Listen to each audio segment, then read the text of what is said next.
Hello everyone, स्वागत है सबका एक और romantic Chinese drama Hindi explanation में। इस कहानी की शुरुआत में हम लोग देखते हैं जुआन को, जो कि इस कहानी की हीरोइन है।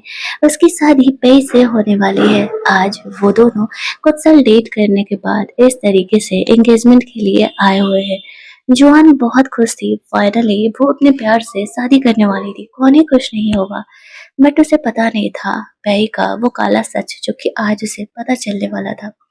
वह यहाँ पर सारे गेस्ट अपने दोस्तों के सामने अनाउंस करता है कि ज़ोहर उसकी फियांसे है और वो उससे आज एंगेजमेंट करने वाला है। सब बहुत खुश थे। जोहान भी काफी खुश थी सब कुछ देख करके, लेकिन तभी वहां पर उसका दिल टूट जाता है जब वो देखती है एक साइड उसका फियांसे पे अपना एंगेजमेंट अनाउंस कर रहा है और दूसरी साइड उसका किसी और लड़की के साथ भी अफेयर चल रहा है। और ये चीज उसी एंगेजमेंट वाले दिन जुआन देख लेती है। कई का तो ये आदत ही था। वो जियांग नाम की एक लड़की के साथ फिलहाल था यहाँ पर, और वो कह रहा होता है कि जुआन तो बिल्कुल गांव से आए हुए लड़की है। अगर वो उससे शादी नहीं करेगा तो भला कौन ही करने वाला है। जियांग उसे कहती है, लेकिन अभी भी तो तुम एंगेजमेंट अनाउंस करके आओ, अगर उसे पता चल गया तो। यही ओवर कॉन्फिडेंट होते हुए कहता है, क्या फर्क पड़ता है, वो मुझसे कभी पिकअप नहीं करेगी। तभी हम लोग यहाँ पर गोयन को देखते हैं, जो कि पेई का बड़ा भाई था। और वो जब इस तरीके से जुआन को देखता है कि वो अपने फियांसे को चीट करते हुए देख रही है, तो वो उससे हेल्प करने के लिए आता है। वो उससे पूछता है कि ऐसे चीटर को देखना है या फिर तुम मेरे साथ चलना चाहोगी। जुआन फिलहाल इससे ज्यादा पेन बर्दाश्त नहीं कर सकती थी, इसीलिए वो वहां से जाने का डिसाइड कर लेती है।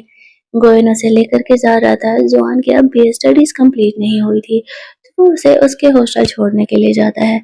रास्ते में वो उसे पूछता है तो उसने क्या डिसाइड किया है। जुआन कहती है, पता नहीं, लेकिन इतना तो कंफर्म है कि पेई के साथ अब वो नहीं रह सकती है, क्योंकि उसने खुद ही उसे चीट करते हुए देख लिया है।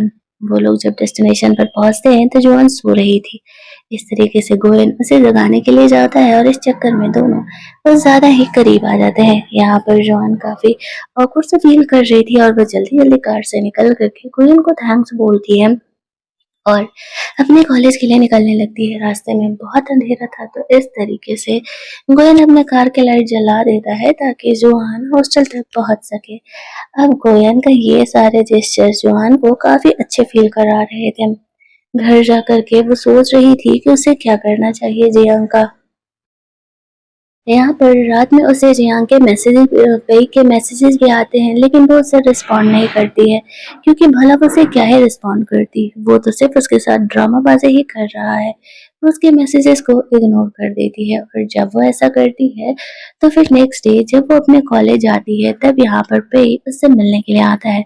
उसे लग गया था कि शायद जुआन को उसके इस अफेयर के बारे में पता चल गया है।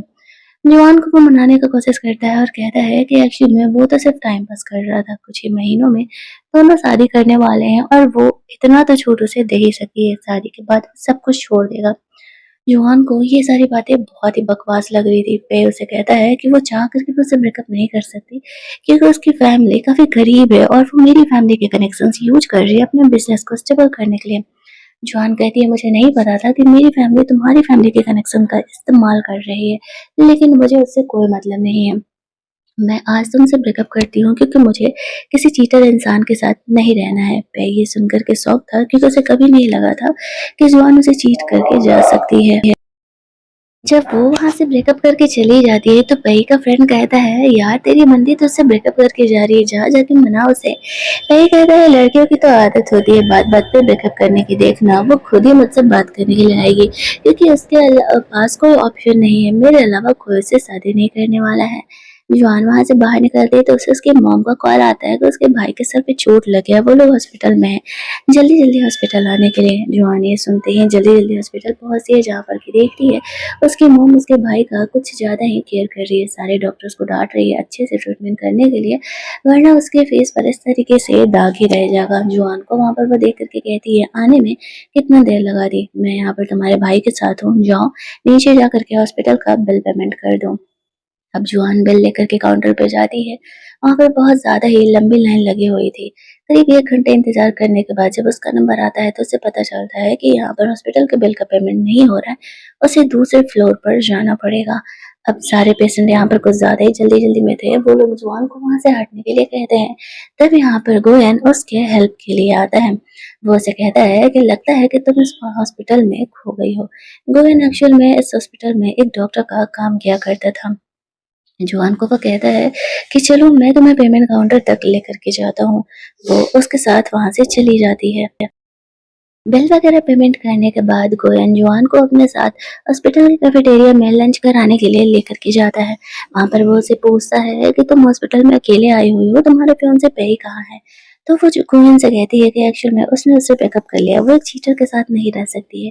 ये बात सुनते ही गोयन मन ही मन ना जाने क्यों बहुत खुश हो रहा था।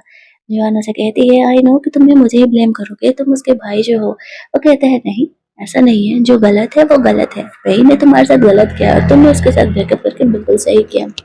बातों-बातों में जुआन उसे कहती है कि एक्चुअल में वो अपने भाई के ट्रीटमेंट के लिए यहाँ पर आई हुई है, उसके सर पर चोट लगा है, लेकिन उसको उसके भाई का रिलेशन कुछ खास अच्छे नहीं है। क्या तुम भी मुझे वियर्ड समझ रहे हो? गोयन कहता है नहीं, मेरे और मेरे भाई का भी रिलेशन कुछ खास नहीं है। लंच करने के बाद जब वो लोग उसके मॉम डैड के पास जाते हैं तो वो लोग आपस में बात कर रहे थे। अभी जुआन की मॉम को पता नहीं था कि उसने पई के साथ ब्रेकअप कर लिया। वो उसे कहती है कि अगर पई यहाँ पर आया होता तो उन्हें एक अच्छा सा वार्ड मिल जाता उनके बेटे के ट्रीटमेंट के लिए। ये बातें यहाँ पर गोयन सुन लेता है और उनको मॉम डैड से बात करते हुए कहता है कि चलिए मैं आपके बेटे का ट्रीटमेंट कर देता हूँ। अब उन लोगों को पता नहीं था कि एक्चुअल में गोयन इस हॉस्पिटल में कितना बड़ा डॉक्टर है। वो लोग इस चीज़ को काफ़ी नॉर्मली ही ले रहे होते हैं। वो फिर जो जुआन होती है वो ट्रीटमेंट के लिए लेकर के जाती है अपने भाई को। वहाँ पे नर्सेज आपस में बात कर रही थी कि गोयन इतना बड़ा डॉक्टर है, इतना नॉर्मल से पेशेंट को वो ट्रीट कर रहा है। ज़रूर ही वो उसकी कोई फैमिली होगी, इसी वजह से वो उनके लिए इतना कर रहा है। ये बातें सुन के जुआन की फैमिली को भी समझ में आ जाता है। दूसरी साइड उसके भाई के ट्रीटमेंट के बाद जोएन गोएन को थैंक्स कहती है तो वो कहता है कि बस इसी तरीके से नॉर्मल थैंक। तो उसके पास तो टॉफी से वो उसे निकाल करके दे देता है। और उसकी बच्चों वाली हरकतों को देख करके गोएन को बहुत ही हंसी आ रही थी।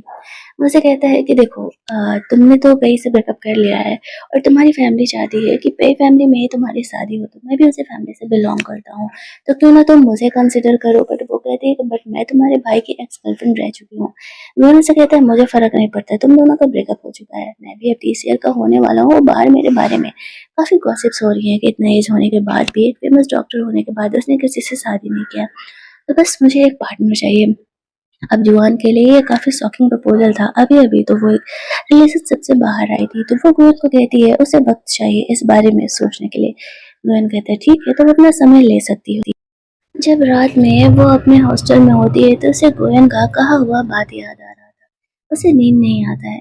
अगली सुबह वो अपने ग्रैंडमदर से मिलने के लिए गांव के लिए निकल रही थी।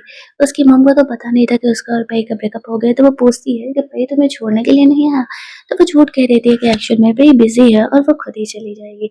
उसकी मम उसे कहती है कि पई काफी रिच बंदा है, उसे अपने हाथ से जाने नहीं देना, उसकी वजह से हमारी फैमिलीज का भी काफी ज्यादा अब तक हेल्प हो चुका है। नेक्स्ट डे जब वो ग्रैंडमदर के पास पहुंचती है तो उसकी ग्रैंडमदर उसे देख करके बहुत ही खुश हो जाती है। उसे पता था कि जुआन की जल्दी ही शादी होने वाली है, इसीलिए वो उसके लिए शादी के ड्रेसेस वगैरह भी डिज़ाइन कर रही थी। लेकिन ग्रैंडमदर को पता नहीं था कि जुआन अब बही से शादी नहीं करने वाली है। वहाँ पर वो ग्रैंडमदर को खुश देख के काफ़ी खुश थी। और जब यहाँ पर वो अपने कुछ चीज़ों को ढूंढ रही होती है तब उसका हाथ लगता है उसकी ग्रैंडमदर का मेडिकल रिपोर्ट, जहाँ पर उसे पता चलता है कि एक्चुअल में उसके ग्रैंडमदर को एक ट्यूमर है जिसको कि ऑपरेट कराने का ज़रूरत है, लेकिन पैसे नहीं होने की वजह से ग्रैंडमदर उस बीमारी को अभी डिले कर रही है और कहती है कि पहले तुम शादी कर लो, इसके बाद फिर मैं अपने ट्रीटमेंट के बारे में सोचूंगी। जुआन उन्हें समझाने की कोशिश भी करती है तो उसे कहती है कि नहीं वो ठीक है, डॉक्टर्स तो बस ऐसे ही बोल रहे थे। यहाँ पर बातों-बातों में जुआन उसे बताती है कि वो परी से शादी नहीं कर रही है, वो एक चीटर है। तब ग्रैंडमदर उसके डिसीजन को सपोर्ट करते हुए कहती है कि उसे फ़र्क नहीं पड़ता है कि जुआन किससे शादी करे, बस वो उस इंसान के साथ रहे जो उससे प्यार करे, जो उसका ख्याल करे। ये अगर अच्छा इंसान नहीं है तो उसे उसके साथ नहीं रहना चाहिए। अब यहाँ पर बहुत कुछ सोचने के बाद जुआन यहाँ पर कॉल करती है गोयन को और कहती है कि उसे उसका प्रपोजल मंजूर है। गोयन उसी के कॉल का तो इंतजार कर रहा था। कुछ ही घंटों में वो जुआन के होम टाउन उसके ग्रैंडमदर के पास पहुंच जाता है। बारिश काफी तेज हो रही थी। वो कहता है हमें तो लगा कि शायद तुम्हें रिग्रेट होगा मेरे इस प्रपोजल पे, लेकिन जुआन कहती नहीं, ऐसा कुछ नहीं है। फिर वो लोग ग्रैंडमदर से मिलने के लिए जाते हैं जहाँ पर कि गोयन ग्रैंडमदर के पूछने पे बताता है कि एक्चुअल में वो कई सालों से गोयन को पसंद कर रहा है और वो इसी वजह से उससे शादी करना चाहता है। वो उससे पूछती है कि तुम तो काफ़ी बड़े लगते हो। तो वो कहते हैं कि हमारे एज के गैप में सिर्फ 7 ईयर का डिफरेंस है। ग्रैंडमदर कहती है हाँ, 7 साल तक चलेगा, कोई प्रॉब्लम नहीं है। और सबसे मेन बात ये है कि तुम मेरी पोती ज़ुएन को बहुत ही ज़्यादा वाला प्यार करते हो, ये तो तुम्हारी आँखों में ही दिख रहा है। अब ग्रैंडमदर बहुत ही खुश थी कि फाइनली जुआन को एक ऐसा इंसान मिल गया जिस पे कि वो ट्रस्ट कर सकती है। ग्रैंडमदर से कुछ इधर-उधर की बातें करने के बाद गोयन घर के लिए लौट रहा था। जुआन उसे कहती है कि थैंक्स ग्रैंडमदर से झूठ बोल करके मेरी इमेज बचाने के लिए और उन्हें बहुत ज़्यादा स्ट्रेस नहीं देने के लिए। तो गोयन उसे कहता है मैंने ग्रैंडमदर से कुछ झूठ नहीं बोला। जोयन सोचने लगती है कि क्या सच में गोयन ने जो कहा था कि वो उसे बहुत सालों से क्रश है उस पे, उसको पसंद करता है, तो क्या ये बात सच है? वो मन ही मन काफ़ी कंफ्यूज हो रही थी। तभी वो लोग देखते हैं कि यहाँ पर पे जुहान को मनाने के लिए कुछ गिफ्ट वगैरह लेकर के आया हुआ था। अब उसे ऐसे देखते ही गोयन को लेकर के जुआन जल्दी से साइड में छुप जाती है। गोयन उसे कहता है कि हम लोग छुप क्यों रहे, हम लोग जल्दी ही शादी का सर्टिफिकेट लेने वाले हैं और तुम्हारा पे से ब्रेकअप हो चुका है।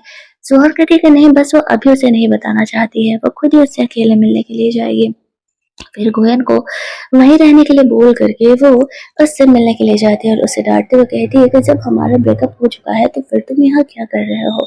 तो फिर उसे कहता है ओ कमान ड्रामा बंद भी करो, ऐसे ब्रेकअप कह देने से ब्रेकअप नहीं होना, इतने सालों से हम दोनों एक दूसरे को डेट कर रहे हैं और तुम मुझसे ऐसे ब्रेकअप नहीं कर सकती हो सिर्फ एक छोटी सी चीटिंग की वजह से। जोहाना से कहती है देखो मुझे और मेरी फैमिली को परेशान करना बंद कर दो, मैंने तुमसे सीरियस वाला ब्रेकअप कर लिया है और तुम्हारा यहाँ आना मुझे बिल्कुल अच्छा नहीं लगा। वो उसे पीछे छुड़ाने के लिए कह देती है कि एक्चुअल में मेरा एक बॉयफ्रेंड है। अब ये बात पे कोई भरोसा ही नहीं होता है, देखो वो इतने सालों से उसे डेट कर रहा है, अभी कुछ ही दिन हुआ ब्रेकअप के, अब जुआन का कोई बॉयफ्रेंड बन गया, ये कैसे पॉसिबल है। लेकिन वहां पर जुआन के ऊपर इस तरीके से गोयन का कोट था, उसे देख करके पे को लगने लगता है कि जुआन किसी लड़का के साथ तो है, ये तो कंफर्म है। उसे कहने लगता है कि जितना रिच कस्टम मेड ये सूट है उस हिसाब से तो किसी अमीर फैमिली का ही होगा और तुम्हारी जैसी गरीब फैमिली को कोई भाव देने वाला है नहीं, इसीलिए मुझे लगता है कि तुमने कोई शुगर डैडी बना लिया है। मुझे उस इंसान से मिलना है, तुम बुलाओ बाहर। जुआन उसे डांटते हुए वहां से जाने के लिए कहती है कि वो बहुत ज्यादा ही बकवास कर रहा है, हम दोनों का ब्रेकअप के बाद चाहे जो भी हो जाए वो किसी के साथ रहे, उसे फर्क नहीं पड़ना चाहिए। तभी वहां पर गोयन सामने आता है। अब बेई को लगने लगता है कि क्या गोयन और जुआन के बीच में कुछ चल रहा है, तो वो उसे कहता है कि वो तो सिर्फ यहाँ पर बिजनेस ट्रिप के लिए आया हुआ था, तुम्हारी और बेई की शादी होने वाली है, इसी वजह से वो जुआन के रिलेटिव ग्रैंडमदर से मिलने के लिए आ गया। बट तुम इस तरीके से जुआन पर हाथ नहीं उठा सकते, चाहे जो भी हुआ हो, तुम्हें हमारे खानदान के संस्कारों के बारे में पता नहीं है। वो जुआन को कहता है कि वो बेई को वहां से लेकर के जा रहा है। फिर जुआन को अपना ख्याल रखने के लिए बोल करके वो उसे वहां से लेकर के जाता है। थोड़ी देर बाद हम लोग देखते हैं कि पेई बहुत ही ज्यादा ड्रिंक करके वो नॉन टल्ली हो चुका था। अब यहाँ पर गोनू से पूछता है कि वो ऐसा कुछ क्यों कर रहा है, वैसे भी तो उसकी लाइफ में बहुत सारी लड़कियां हैं।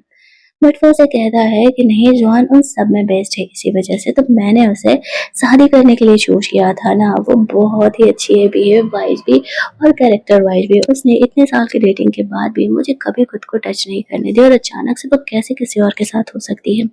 अब गोहन यहाँ पर समझ जाता है कि पसंद तो कई एक्शन में जॉन को करता है, लेकिन अपने इस डर की बिहेवियर की वजह से वो उसे खो चुका है। वो यहाँ पर उसे समझाने का कोशिश करता है कि जब जुआन से उसका ब्रेकअप हो चुका है तो उसे मूव ऑन करना चाहिए, लेकिन वे इस चीज के लिए तैयार नहीं था। तभी वहां पर गोयन को जुआन का कॉल आता है, वो साइड में जाकर उससे बात कर रहा था।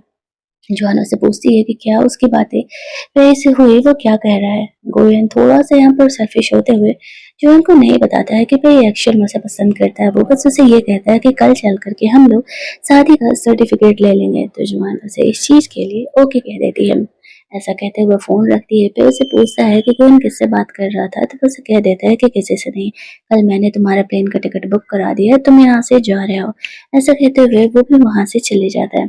इसके बाद हम लोग अगले दिन का सीन देखते हैं, जहाँ पर कि गोयन और जुआन दोनों शादी का सर्टिफिकेट फाइनली लेकर के आ जाते हैं। दोनों की फैमिलीज में किसी को इस बारे में पता नहीं है। गोयन उसे कहता है कि जब हम लोग लीगल कपल हो चुके हैं तो मुझे लगता है कि तुम्हारे मेरे घर चल के मेरे साथ रहना चाहिए। अब जॉन वहाँ पर उसे मना भी नहीं कर सकती थी क्योंकि दोनों ने शादी का सर्टिफिकेट ले लिया था। तो वो वहाँ पर गुएन के साथ उसके घर जाने के लिए तैयार हो जाती है। घर जाने के बाद गुएन यहाँ पर उसे फुल ऑन प्रिंसेस वाला ट्रीटमेंट दे रहा था। जोआन को कभी ये सारी चीज़ें तो पैसे मिलने ही नहीं थी, इसलिए वो कुछ ज़्यादा ही स्पेशल फील कर रही थी। गुएन उसे कहता है कि एक्चुअल में उसने पहले से ही घर के मेड को सारी चीज़ों का प्रिपरेशन करने के लिए बोल दिया था। गुएन का घर जब जोआन देखती है तो वो कहती है, तुम्हारा घर तो बहुत ही ज़्यादा खूबसूरत है, मुझे बहुत पसंद है। गुएन उसे कहता है कि ये आज से हमारा घर है। फिर वो उसे कुछ फूड वूड ऑफर करते हुए कहता है कि एक्चुअल में मुझे ये कॉन्ट्रैक्चुअल रिलेशनशिप नहीं चाहिए। मैं होप करूंगा कि आज नहीं तो कल धीरे धीरे तुम भी मुझे पसंद करने लगो और फिर हम लोग एक रियल हस्बैंड वाइफ बन जाए। जोआना से कहती है कि मैं इस चीज़ की कोशिश करूंगी लेकिन गारंटी नहीं दे सकती।